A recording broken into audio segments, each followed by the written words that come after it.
आ जाता है बेटा, आगे बढ़ते हैं बेटा हम कुछ प्रॉपर्टी की ओर। अब लिक्विड की कुछ प्रॉपर्टी की ओर बढ़ते हो। एक तुम्हारा इसी पे दो टर्म तुम्हारा आता है, एक आता है कोहेसिव और एडहेसिव फोर्स। बता चुका हूं कोहेसिव और एडहेसिव फोर्स के बारे में हम डिस्कस कर चुके थे। इसको बोला था ससंजक और असंजक बल। क्या था हमारा ससंजक, किसी को याद है? ससंजक क्या था? ससंजक बल, हाँ वो, और असंजक बल जो सेम मटेरियल, हाँ उसको क्या बोलते हैं? असंजक बल। और दो डिफरेंट मटेरियल पे कुछ वर्क करे तो क्या बोलते हैं हम लोग? असंजक बल। ये सब आप लोग देख लिए थे ना। क्या है बेटा प्रीविया, किसको बोलेंगे बेटा? कोहेसिव बोलते हैं। क्या नहीं पता क्या है बेटा? मानी कोहेसिव बोल, आगे पार्ट और पीछे सब पार्ट। एग्जाम्पल एक बार आपको दीवार में चिपक चिपक के बताया था, वो सब पूरा भूल गए बेटा। सीमेंट विमेंट का भी एग्जाम्पल दिया था। जब सिमिलर पार्टिकल के बीच में ना, मान लो दो मटेरियल है बट दोनों का प्रॉपर जो पार्टिकल है वो तुम्हारा क्या बेटा? सेम है, तो उसके बीच जो फोर्स वर्क करता है वो तुम्हारा क्या होता है बेटा? Cohesive force. मतलब कोहेसिव फोर्स आपका सिमिलर पार्टिकल के बीच में वर्क करता है। कैसा तुम्हारा? Similar particle. पूरा भूल गई ना, जाकर ओपन भी नहीं करते क्या बेटा?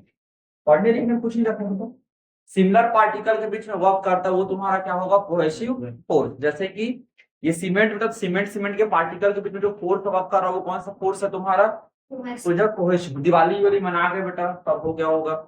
एक हफ्ता तो कुछ नहीं पढ़ी होगी, और आगे भी क्या पढ़नी है वो स्नैप को छोड़कर। सच में पढ़ी, मम्मी से पूछ लेना। सब ना फैमिली वाले आए थे तो 4 बजे उठाती थी, 4 से 8 रोज पढ़ती। अरे वेरी गुड, शाबाश बेटा। क्या पढ़ रही है तो? क्या पढ़ रही है रे? और इतना एग्रेसिव क्यों हो रही बेटा? सोई नहीं है क्या रे? लगता कुछ प्रॉब्लम है क्या?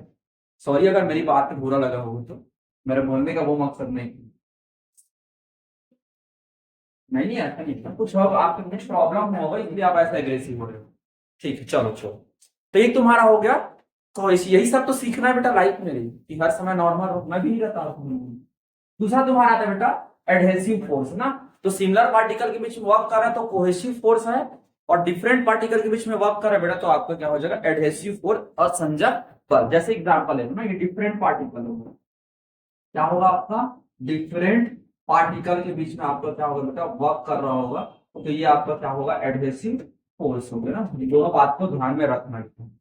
जैसे कि इसका एग्जांपल क्या हो सकता है प्रीवियस, हमारे सामने एग्जांपल क्या क्या दे सकते हैं? जैसे सीमेंट के दो पार्टिकल के बीच में वर्क कर रहा है, सबसे बेहतरीन आप एडहेसिव फोर्स का एग्जांपल अभी मेरे को क्या बता सकते हो जो आपको दिख रहा है सबसे बेहतरीन मुझे? हाँ एडहेसिव फोर्स का बेहतरीन एग्जांपल क्या हो सकता है जो आप परफॉर्म कर रहे हो उससे जुड़ा हुआ है? हाँ, जो पेन से आप लिख रहे हो बेटा कागज में, तो कागज का एक पार्टिकल हुआ, और जो इंक है बेटा वो आपका एक पार्टिकल। तो दोनों पार्टिकल के बीच में कौन सा फोर्स वर्क कर रहा है? आपका एडहेसिव फोर्स आपका क्या कर रहा है बेटा? वर्क कर रहा है। तो सबसे बेहतरीन एग्जांपल है, इंक को आप क्या कर रहे हो? कॉपी में राइट कर रहे हो, किसका एग्जांपल है? आपका एडहेसिव फोर्स। अब दो चीज बनता है बेटा, एक तुम्हारा अगर कोहेसिव फोर्स, इधर ध्यान दे बेटा, अगर कोहेसिव फोर्स की वैल्यू एडहेसिव फोर्स से कंपेयर में तुम्हारा क्या हो बेटा? ज्यादा हो।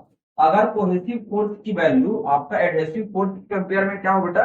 ज्यादा हो, तो वैसे केस में पार्टिकल दूसरे पार्टिकल पर चिपक नहीं पाता।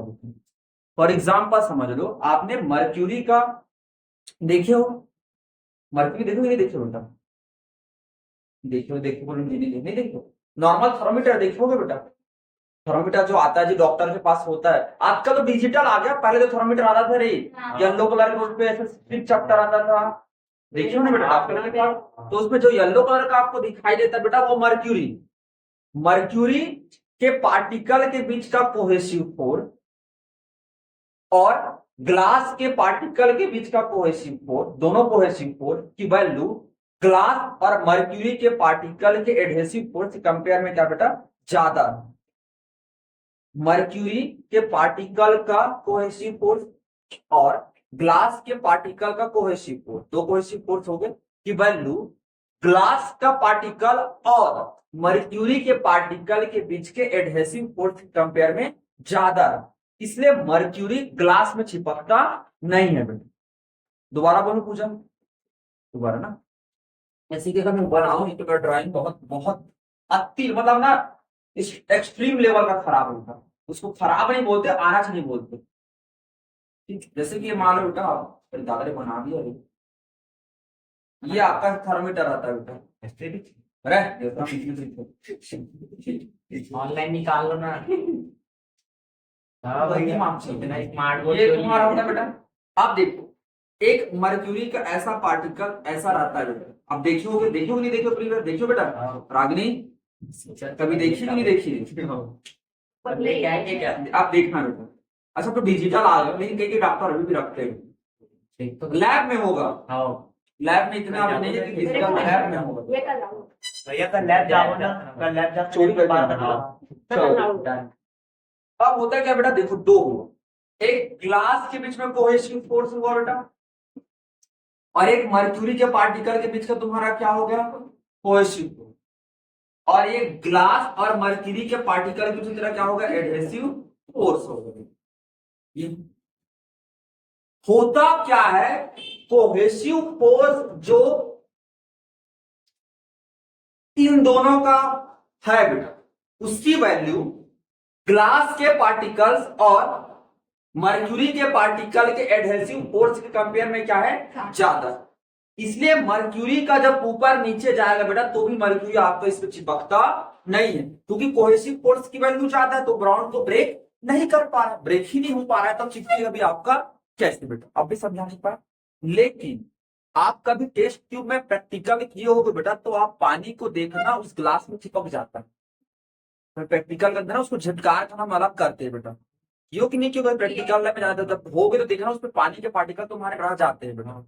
ठीक है, आपको ऐसे करके अब उसको दोबारा एक्सपेरिमेंट के लिए हमें तैयार करना पड़ता है, तो गर्म करके एक्सपेरिमेंट के लिए तैयार करते हो, मैंने कहा होगा बहुत ध्यान से। क्यों, क्योंकि वाटर और ग्लास के बीच का जो एडहेसिव फोर्स है ना, वो ज्यादा है, इसके कंपेयर में ग्लास ग्लास और वाटर वाटर के कोहेसिव फोर्स की तुलना में, इसलिए पानी चिपक जाता है बेटा, और मर्क्यूरी आपको चिपक नहीं पाता। बात अभी नहीं समझी, दोबारा एक बार बोलो, नहीं समझे? देखो ये समझ गए ना। अब मान लो बेटा आपने सेम ट्यूब को, ये अगर वाटर हो जाता है, क्या हो जाता आपका, वाटर बेटा, तो वाटर अगर वाटर यूज कर लोगे तो वाटर का एडहेसिव फोर्स जो होगा वो इसके कोहेसिव फोर्स के कंपेयर में ज्यादा हो जाता है, बॉन्ड ब्रेकडाउन हो गया। तो एडहेसिव फोर्स होने पर ग्लास का पार्टिकल और वाटर का पार्टिकल आपस में क्या बेटा, चिपक जाएंगे, जो आपको ग्लास में दिखाई देता है। कभी गौर की हो कि नहीं की होगी बेटा। और एकदम एग्जाम्पल कर लो, गांव में आप लोग रहते बेटा, पुरई का पत्ता देखे होगे, वही ज्यादा कढ़ी का बनाते, कढ़ी जो बनाते गोछई पत्ता बोलते हैं, इरहर पत्ता भी बोलते हैं, गोछई पत्ता। सुनो कि नहीं सुनो बेटा, घर में ही होगा मेरे हिसाब से उसमें देखना बेटा, हाँ उसमें पानी डालोगे ना तो पानी बह जाता है बेटा। क्यों, क्योंकि ऐसा काटने के बाद मत बोलना ना, नॉर्मल बेटा, तो वहां आपको एक दिखाई देगा, वहां रीजन क्या, यही रीजन है, क्योंकि मोम वाला बायोलॉजी थोड़ी पढ़ा रहा हूँ, फिजिक्स सब पढ़ रहे हैं ना। ठीक है, तो फिजिक्स में तुम्हारा क्या बोलोगे बेटा, जो वो अलग सेंस में, अभी मत जाना बेटा। बायो में अलग होते हैं, केमिस्ट्री में अलग होते हैं, फिजिक्स में तो उस चीज को करना है। सबका रीजन एक ही है, अगर आप ब्रॉड रूप में देखोगे ना, तो जैसे कि देखते हो आप, अब फिर कैसे मान जाते हैं, किसी दिन कुछ दिन कैसे होगा ना, तो इसको थोड़ा सा ध्यान में रखना, पक्का बताऊंगा।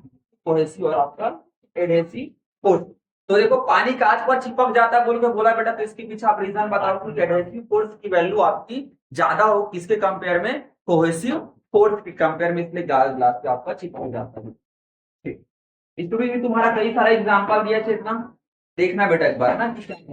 अच्छा एक टर्म आता है तुम्हारा कोहेसिव और adhesive force, van der Waals force है बेटा, जैसे केमिस्ट्री को मर्ज कर दूं तो तुम्हारा वो ना वॉन्डर वॉल्स फोर्स है। किसको बोलते हैं हम लोग वॉन्डर वॉल्स फोर्स बेटा, वॉन्डर वॉल्स बल किसको बोलते हैं हम लोग, किसको बोलते हैं बेटा वॉन्डर वॉल्स फोर्स, किसको बोलते हैं वॉन्डर वॉल्स, अरे ऐसा तो मत बोलिए। हाँ वीक, हाँ वीक फोर्स है बेटा, हाँ ये तो ठीक है। और जब एक पार्टिकल के बीच में फोर्स वर्क करता है बेटा, तो वो आपका कराता है इंटर मॉलिक्यूल फोर्स बेटा। बट दो पार्टिकल के बीच में फोर्स वर्क करता है तो हमारा इंट्रा मॉलिक्यूल फोर्स बेटा। ये तो बेसिक बात है, सबने देखे होंगे बेटा। Inter school competition, inter school competition, ऐसा ऐसा वर्ड आप लोग सुने होंगे। इंटर स्कूल का मतलब क्या होता है? स्कूल ना, जो आपके बेसमेंट होगा, ब्रांच होगा उसके बीच में। और इंट्रा बोल तो इसका मतलब क्या होगा? एक स्कूल का दूसरे स्कूल। अभी जो आपका हुआ क्या बोल रहे क्लस्टर, इंटर है कि इंट्रा है? इंट्रा है बेटा, क्योंकि एक स्कूल का दूसरे स्कूल के साथ आपका जो भी कंपटीशन हुआ था तो इंट्रा है। वास्तव में जब इंटर मॉलिक्यूल फोर्स की बात करते हो, इंटर मतलब रे अंतर आणविक और अंतः आणविक। इंग्लिश बने हाँ, ठीक है, देखिए इंटर इंटर कितना बेकार गा रहा है भाई। इंटर मॉलिक्यूलर फोर्स भैया गलत है और दूसरा आप तुम्हारा बेटा इंट्रा। ध्यान समझना रागनी, पूछूंगा फिर नहीं पता मत बोल देंगे। सर आप बोले कि ये जो फोर्स है वो वीक मतलब वेंट्रिकल फोर्स के बराबर है ना? नहीं इसी जैसा है बोल रहा हूँ। जैसे है तो वो वीक है तो इसको भी वीक होना चाहिए। हाँ तो वीक तो मैं कब बोल रहा हूँ? कहाँ वीक है? आप तो बोले कोहेसिव फोर्स ज्यादा होता है, अट्रैक्टिव फोर्स ज्यादा। दोनों वीक फोर्स है अदर के कम में, चाहे आयनिक फोर्स हो चाहे आपका कोवेलेंट फोर्स हो। ठीक है, इंटर मॉलिक्यूल फोर्स हो गया और आपका intra molecule force. Inter molecule force आपके दो टाइप्स का मेन पढ़ के आ गया। कौन कौन सा आपको पढ़ गया? दो प्रकार का इंटर मॉलिक्यूल फोर्स है बेटा, सामान्य आयनिक बॉन्ड और कोवेलेंट बॉन्ड। जैसे H2O बोलते हो, HCl बोलते, ये अपने आप में एक मॉलिक्यूल है। HCl तुम्हारा क्या अपने आप में एक मॉलिक्यूल है। हाँ। और हाइड्रोजन और क्लोरीन के बीच में अपने अंदर में ही फोर्स लग रहा है, बाहर से उसको कोई लेना देना फिलहाल नहीं है। तो एक तुम्हारा पढ़ के बेटा आयनिक फोर्स, पढ़े हो कि नहीं पढ़े हो रे राशि? पढ़ी बेटा कभी आयनिक फोर्स। दूसरा तुम्हारा बेटा कोवेलेंट फोर्स। तो आयनिक फोर्स कोवेलेंट फोर्स तुम्हारा इंटर मॉलिक्यूल फोर्स है। जब अगर बात कर इंट्रा मॉलिक्यूल तो दो फोर्स बेटा, एक आया तुम्हारा वॉन डेर वाल्स फोर्स और एक तुम्हारा बेटा हाइड्रोजन बॉन्ड। किसकी बात करते हो? हाइड्रोजन बॉन्ड की बात करते हैं। ये भी फोर्स की कोऑर्डिनेशन कंपाउंड का वो सिलेबस में नहीं है तुम्हारा। ठीक है, होता है बिल्कुल ठीक। कोऑर्डिनेशन 11 12 नहीं वो इसमें का वो inter molecule force van der Waals force. तो वॉन डेर वाल्स फोर्स दो डिफरेंट पार्टिकल के बीच में वर्क करता है। ठीक है, तो याद रखना आपका कोहेसिव जो फोर्स है वो और आपका जो एडहेसिव फोर्स है वो है, दोनों को दोनों तुम्हारा क्या है? वॉन डेर वाल्स फोर्स का ही क्या है? एग्जाम्पल है। किसका एग्जाम्पल है? वॉन डेर वाल्स फोर्स का एग्जाम्पल है। तो इन दोनों के कंपेयर में क्या होता है हमारा निधि? इसकी वैल्यू क्या होती बेटा? कम होगी ना यार। तुम्हारे घर में ज्यादा अच्छे से बॉन्डिंग बनेगा कि बाहर में अच्छे से बॉन्डिंग बनेगी? लेकिन आजकल तो बाहर में अच्छा बॉन्डिंग बन रहा है बेटा। पैक मारने के बाद तो और बहुत ज्यादा दर्द होता है, मुझे मान पर नहीं आता। ठीक ठीक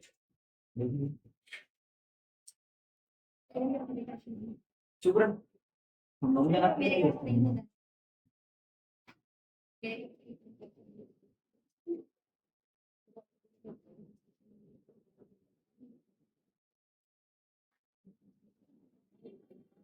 हो गया?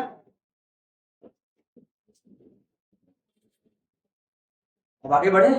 एक कप है क्या बेटा यहाँ पे? कब तो नहीं लेकिन ग्लास बॉटल का बॉटल में होता है उसके बढ़ने लगा। अब आते बेटा तो दूसरा हमारा जो टॉपिक है आपका सरफेस टेंशन, जो तुम लोग देते हो।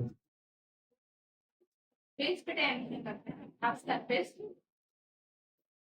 आपको टेंशन तो दे ही रहे मुझे। ठीक है, अब आते बेटा सरफेस टेंशन। टेंशन पूरा जीवन में ना एक ही जीवन का सार है, जो जितना अच्छा तनाव टेंशन को मैनेज करेगा उतना ज्यादा वो क्या होगा रे? ये मेरे को समझ नहीं आता है, ये कुछ ना कुछ तो इसके मन में चलता रहता है। या तो इसको मेरे को गाली देने का मन करता है, नहीं या तो ये बोलने के मन कर कितना प्रवचन देते हो बोल के, मन में से एक तो है। चलिए देखिए, सरफेस टेंशन तुम्हारा क्या है बेटा? इसके पीछे रीजन दे दे मर जाएगी। क्या बोलते? पृष्ठ तनाव बेटा। अब है क्या उसको वही तो बताऊंगा। आप नॉर्मल एक ग्लास लेना बेटा, अगर यहाँ पे होता चाय वाय पीने का तो अच्छा बनता बेटा। भैया आप आप- चाय पीने की लाइक एक नॉर्मल आप ऐसा ग्लास लो, ठीक। अब आप जब इसको वाटर से आप फिलअप करोगे, कभी करके देखना घर जाकर आप कर सकते हो। वाटर से जब इसको फिलअप करोगे बेटा, और जब ये बराबर हो जाएगा तो चम्मच ले लेना बेटा, छोटा चम्मच लेना, चम्मच लेना बेटा, ठीक है। अब इसमें चम्मच से आप पानी डालना बेटा, ये ऐसा ऊपर आते तक पानी भर जाता है, जानते हो नहीं जानते हो? मतलब वास्तव में किसी ग्लास में उसके से वॉल्यूम से ज्यादा पानी भरा रहता है। भर सकते हो, भरता तो नहीं, चाहो तो आप भर सकते हो बेटा। कभी गौर किए हो? कभी गौर करना, कई बार गौर किए होगे। अब उसको बेटा थोड़ा सा आप ना 180 डिग्री पे आप फ्लैट आकर उसके सरफेस को आप देखना बेटा, आपको ऐसा लगेगा कि पॉलीथीन को जैसा आप खींचते नहीं हो ऐसा पैर में फंसाकर, या बचपन समय तो नड्डा खाने पर ऐसे उंगली को डालते बेटा ऐसा अच्छा गुजू गुजू लगे, ऐसा टाइप का देखिए। नहीं किया क्या आप लोग? ये नॉर्मल चीज देखते बेटा, या फिर नॉर्मल फ्लेम जो आता है पॉलीथीन आपका जी, उसको फिसाकर आप ऐसे खींचोगे ना हाँ। तो वैसा टाइप का आपको एक इंसान दिखाई देता है, ठीक है। उसी को चूंकि इसके सरफेस के बीच में वर्क कर रहा है, ये टेंशन किसके बीच में वर्क कर रहा है? सरफेस के बीच में वर्क कर रहा है बेटा, इसलिए क्या बोलते हैं? सरफेस टेंशन बोलते हैं। अब 3-4 बात बनता है। पहले मुद्दा तो यही बनता है कि लिक्विड में सरफेस टेंशन क्यों वर्क कर रहा है। अदर में तो फिर बात करते नहीं सर, लिक्विड पे ही क्यों बात करते हैं सरफेस टेंशन की बात। दूसरा, अगर सरफेस टेंशन वर्क कर रहा है तो उसके पीछे रिस्पॉन्सिबल रीजन क्या है बेटा, और सरफेस टेंशन को कम भी कैसे हो। सरफेस टेंशन का बेनिफिट बहुत ज्यादा हो जाता है मच्छर लोगों को, अच्छा मॉस्किटो समझते ना बेटा, जो फीमेल एनाफिलिस जो होता है ना, चाहे डेंगू का हो, चाहे देखो खून पीने का काम फीमेल, वैसा वाला फीमेल मॉस्किटो करती बेटा, चाहे वो तुम्हारा डेंगू का हो, चाहे आपका मलेरिया का हो, चाहे आपका चिकनगुनिया हो, तीनों केसेस में बेटा आपका मलेरिया अगर बढ़ता है मॉस्किटो ना तो वो सरफेस टेंशन की वजह से है। क्यों? क्योंकि जो लार्वा जो होता है, किसी भी मॉस्किटो का 2 स्टेज होता है, प्यूपा और एक लार्वा। का बायोलॉजी पढ़े होगे तो देखोगे प्यूपा और लार्वा बेटा, वो सरफेस टेंशन के ऊपर से वजह से ऊपर तैरते रहते हैं और उसी की वजह से ग्रोथ। आपको सरफेस टेंशन कम करना है तो उस पर आप केरोसिन डाल दो, मिट्टी का तेल डाल दो बेटा, सरफेस टेंशन तुम्हारा क्या कम हो जाए। क्यों कम होगा वो भी समझिए। अब देखो बेटा ऐसा क्यों होगा, समझना आ रहा है ऐसा क्यों होगा। देखो सपोज कर लो बेटा एक वाटर ऐसा फिलअप रहा हो, ऐसा बाउंड्री पे आपका वाटर ऐसा फिलअप कर लो। अब वाटर की अगर इस पार्टिकल की मान लो मैं बात करता हूं तो ऊपर जितना अट्रैक्टिव फोर्स लग रहा होगा नीचे उतना ही अट्रैक्टिव फोर्स, बगल भी उतना ही अट्रैक्टिव फोर्स, साइड में भी हमारा क्या पूजा उतना ही अट्रैक्टिव फोर्स होगा। मतलब चारों डायरेक्शन में जो अट्रैक्टिव फोर्स लग रहा है उसकी वैल्यू क्या होगी? सेम होगी बेटा। अगर आइडेंटिकल केसेस में पार्टिकल को मैं स्फेरिकल मान लूं तो, जो कि होता है कोलाइड में नहीं होता है, वो अलग मुद्दा है। कोलाइड में नहीं होने की वजह से ब्राउनियम मोशन निकल के आता है। पढ़ोगे कोलाइड बेटा, मिक्सर 3 प्रकार के, मिक्सर 2 ही प्रकार के होते हैं डामर, मेरे हाँ में हाँ मत मिलाया करो। मिक्सर की तरफ होमोजीनियस और हेटेरोजेनियस, समांगी और इष्मांगी, जानने तक आप समांगी और इष्मांगी। क्या समांगी मतलब होमोजीनियस मतलब इक्वल डिस्ट्रीब्यूट रहेगा बेटा ना, तो उस पर आप लोग पढ़ोगे। हम फर्दर उसको 3 पार्ट में डिवाइड करते हैं, सॉल्यूशन, कोलाइड और सस्पेंशन में। तो कोलाइड में पढ़ोगे आप ब्राउनियम मोशन, क्योंकि पार्टिकल आइडेंटिकल शेप में नहीं होता, तो नहीं होगा तो फोर्स भी आपका इक्वल अप्लाई नहीं होगा, नहीं होगा तो जिधर ज्यादा अप्लाई होगा उधर वो क्या करेगा बेटा? वेरी करेगा, जिगजैग मोशन होता है। रॉबर्ट ब्राउन ने बताया ये होता है। बट अगर आप इस पर्टिकुलर पार्टिकल की आप बात करोगे तो साइड में तो ठीक है लग रहा है, बट ऊपर कोई उसको अट्रैक्टिव फोर्स लगाने वाला नहीं है बेटा, तो नीचे क्या लगेगा? अट्रैक्टिव फोर्स लगेगा बेटा। ऊपर क्यों नहीं है फोर्स लगाने वाला? ऊपर पूरा सरफेस प्लेन है ना इसकी, ऊपर पार्टिकल नहीं है डामर, उसके हाँ में हाँ मिला रही है। ऊपर बनाया भी तो नहीं हो भाई, ऊपर तुम्हारा पार्टिकल ही नहीं बेटा, तो अट्रैक्टिव फोर्स लगेगा भी तुम्हारा कैसे जी? इस वाले पार्टिकल में भी यही कहानी होगी बेटा, नीचे की ओर लग रहा होगा साइड को, इस वाले में भी नीचे की ओर लग रहा है साइड को। तो वास्तव में ऊपर फोर्स बैलेंस नहीं कर पा रहा है, तो ये नीचे फोर्स रहेगा बेटा, तो एक ऐसा लगता है कि नीचे की ओर पार्टिकल को, मतलब हर लिक्विड ट्राई करता है बेटा कि अपने ऊपर वाले लेयर को कम से मैं क्या कर दूं, कम कर दूं। मतलब हर लिक्विड का ये नेचर होता है बेटा कि वो चाहता है कि मेरा एरिया क्या हो, कम, मिनिमाइज कर, जितना संभव हो सके उतना एरिया को कम करने का क्या करता है बेटा, वो कोशिश करता है। अब एलिमेंट अपने एनर्जी को कम करता है, वो बैलेंस कंडीशन में रह पाएगा, अदरवाइज वो बैलेंस कंडीशन में नहीं रह सकता बेटा। तो ऊपर की ओर तो फोर्स लगा ही रहा, तो हर पार्टिकल का फोर्स नीचे की ओर, तो खींचेगा नहीं बेटा, तो खींचेगा तो सरफेस, यही तो सरफेस बना रहा है ना ऊपर बेटा। तो नीचे की ओर ऐसा लगता है कि सब की ओर नीचे की ओर एक फोर्स लग रहा है। ये सारे फोर्स को एक साथ देखोगे तो झिंझिन जैसा फोर्स लगता है ना, वैसे टेंशन जैसा दिखाई देता है बेटा, इसलिए इसको क्या बोलते हैं, सरफेस टेंशन बोलते हैं। बात क्लियर समझ में? तो सरफेस भी क्यों लगता है, क्योंकि नीचे तो लेयर वाइज लेयर है, तो बैलेंस तो इक्वल हो गए, तो फिर सरफेस टेंशन की बात नहीं होती बेटा। बट ऊपर में कोई पार्टिकल प्रेजेंस नहीं है, तो नीचे की ओर क्या लगेगा, अट्रैक्टिव फोर्स लगेगा, जिसको काउंटर करने के लिए कोई आपके पास चारा नहीं बन जाता है। इसलिए एरिया को क्या करने की कोशिश करेगा बेटा, अपना मिनिमाइज करने की कोशिश करना। और यही को हम लोग फिजिक्स में क्या लैंग्वेज देते हैं, सरफेस टेंशन नाम देते हैं। किसी कंफ्यूजन है तो एक बार दोबारा बोलो, फिर बोलता हूँ। हम लेयर डालते हैं तो फिर पार्टिकल आ जाते हैं। तो अब जो डाले हैं वो वाला लेयर तेरा काम करेगा, मतलब हर लिक्विड में कुछ ना कुछ सरफेस टेंशन हो, डेंसिटी ज्यादा हो गई मतलब पार्टिकल का मास बढ़ गया तो अट्रैक्शन फोर्स ज्यादा होगा, सरफेस टेंशन। तो देखिए किस किस बात पे डिपेंड आपका करता है, वो अलग मुझे कुछ पूछना है राशि, मुझे कुछ कंफ्यूजन है बेटा। सरफेस टेंशन हमेशा नाम से बेटा सरफेस भी वर्क करेगा, माही कुछ कंफ्यूजन बेटा, आवाज समझ नहीं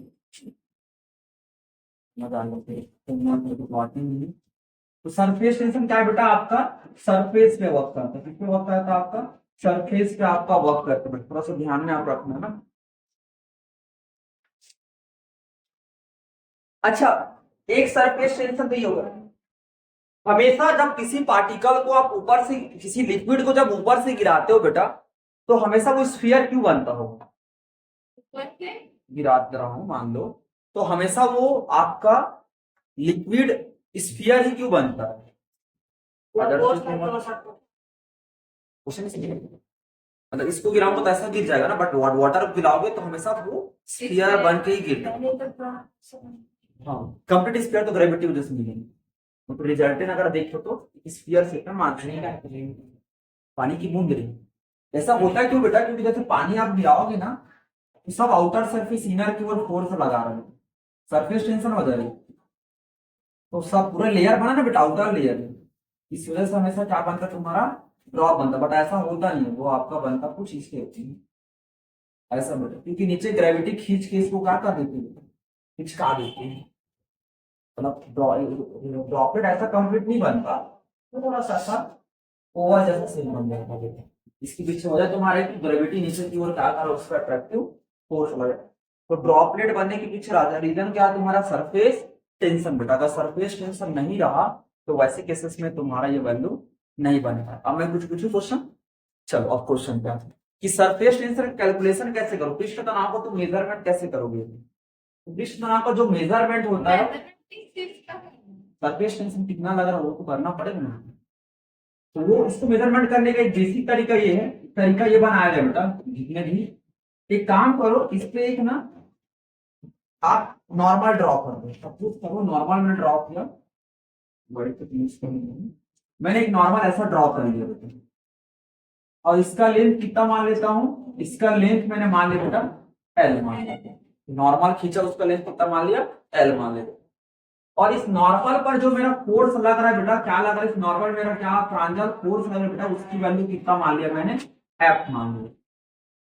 तो अब मन में ऐसे मत बोल देना ना कि भैया वहां तो ड्रॉइंग में बोला इमेजिनरी ड्रॉ कर रहा हूँ, वास्तव में ऐसा होता आपका नहीं। ये जो नॉर्मल है वो सरफेस मतलब जो पानी ऊपर है, हाँ हाँ, उस पे ना नॉर्मल बोला बेटा मैंने, टेंजेंट थोड़ी बोला, मतलब पूरा प्लेन है ऐसा जैसा, नॉर्मल वर्ड इस्तेमाल किया मैंने, टेंजेंट वर्ड इस्तेमाल, टेंजेंट में एक लाइन, अब इसमें कैसे बना पाऊंगा, जो आप बोलो ना ऐसा दबा रहा हूं बेटा वैसी तरह, और ये तुम्हारा बेटा तो जो टेंशन जो लगता है वो तुम्हारा फोर्स अपॉन एल होता है, ये थोड़ा सा ध्यान में रखना, जो टेंशन लगता है वो तुम्हारा क्या होता है, फोर्स अपॉन एल होता है बेटा, ये वैल्यू निकल के आती है। एरिया होता है। लेंथ नहीं है वो बेटा, ये हो गया। अब दो बात और, अच्छा इसकी यूनिट की अगर मैं बात करूं तो यूनिट हमारा क्या हो सकता है बेटा, यूनिट। अच्छा बच्चे लोग क्वेश्चन पूछे बेटा, तुम लोग कौन कौन सी दो क्वांटिटी बताओ जो डायमेंशन लेस और यूनिट लेस बताएं। स्ट्रेन और एक स्ट्रेन और वही मुझसे सुनना है बेटा, बोला था ये प्योर नंबर है, याद करो रेनॉल्ड नंबर बेटा। रेनॉल्ड नंबर तुम्हारा डायमेंशन लेस और यूनिट लेस क्वांटिटी, मतलब प्योर नंबर कहने मतलब वही हो गया जो किसी पर डिपेंड नहीं कर रहा है, सीधी सी। तुम लोग तो भूल गए होगे तो आया ही नहीं। कल को, तो सर मौका जानता मैं कहा भैया समझ गया। केजी पर आप, मेरा लगता है भाई ऐसा मत बोलो, भाई लागी तेरा 15 मिनट के ज्यादा लगते न्यूटन का और न्यूटन ये जान में एक दुख होना। न्यूटन क्या होता है? मास इनटू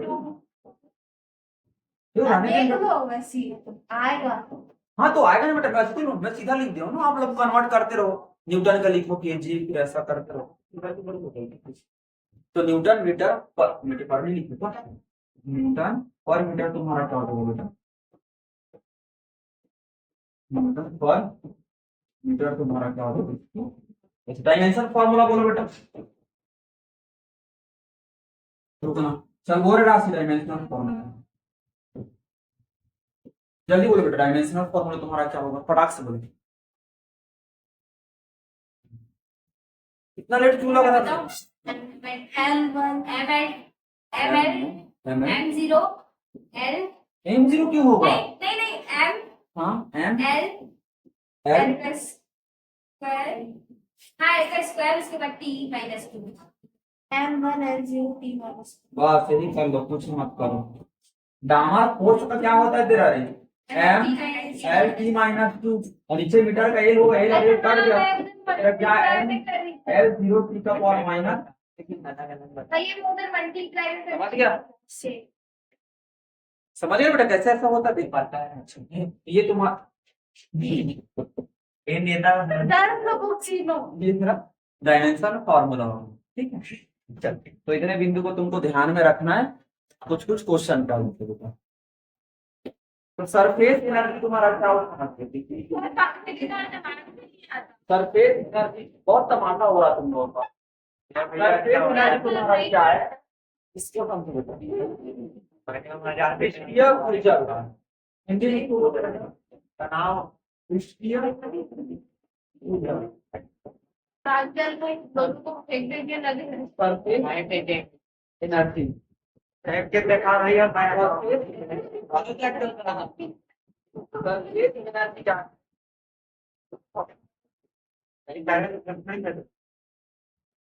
लगा दिया वो करना पड़ता है।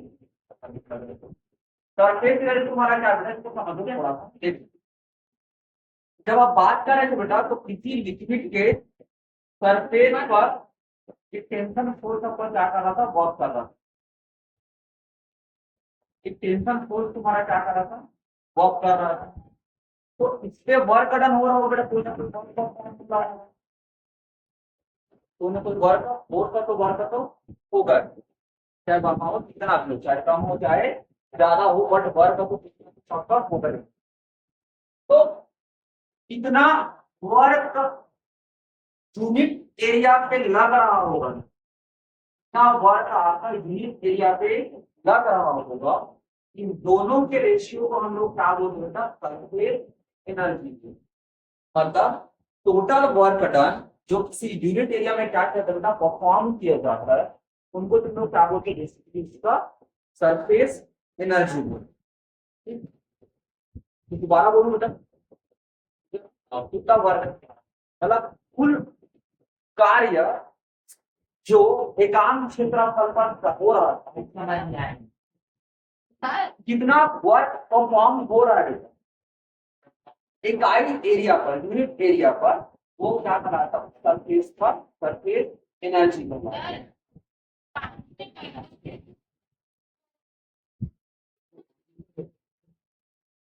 ये सभी मसाला अप्लाई कर रहे हैं।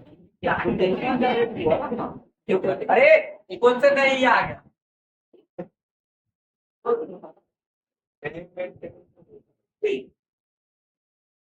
तो आपका लागत है बेटा। अब इसके अगर यूनिट की बात कर दो, अगर इसका यूनिट देख दो बेटा, तुम्हारा यूनिट क्या निकल जाएगा।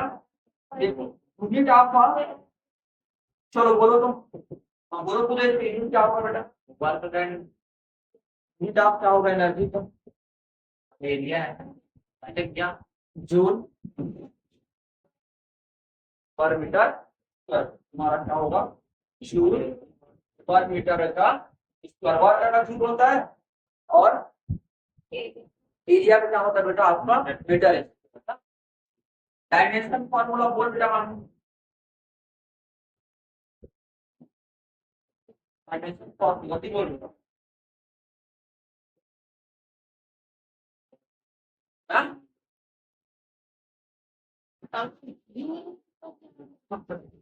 वर्क का होता है फोर्स इनटू डिस्प्लेसमेंट, तो फोर्स को डिस्प्लेसमेंट से मल्टीप्लाई कर दे तो एम एल स्क्वायर टी का पावर माइनस टू और का जूल का निकल गया।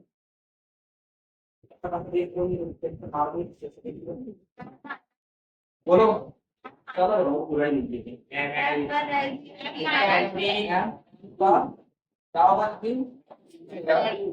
टी का पावर माइनस थ्री, तुम्हारा इतना एल का फॉर्मूला निकालना जो ये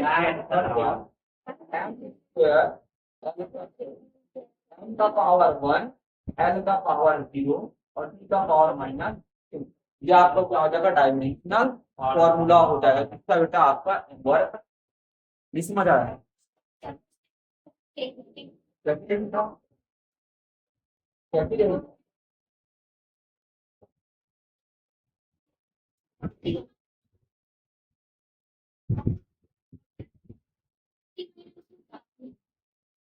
बात देखो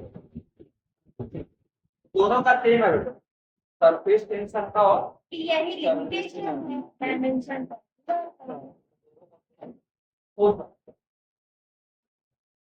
हम आपके यहाँ एकदम गीत की नजर से देख रहे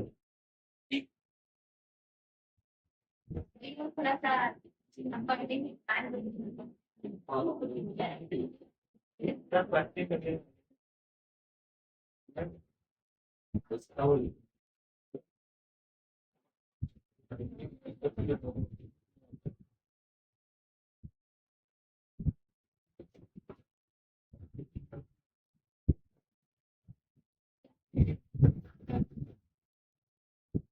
हो गया। देखिए बेटा इतना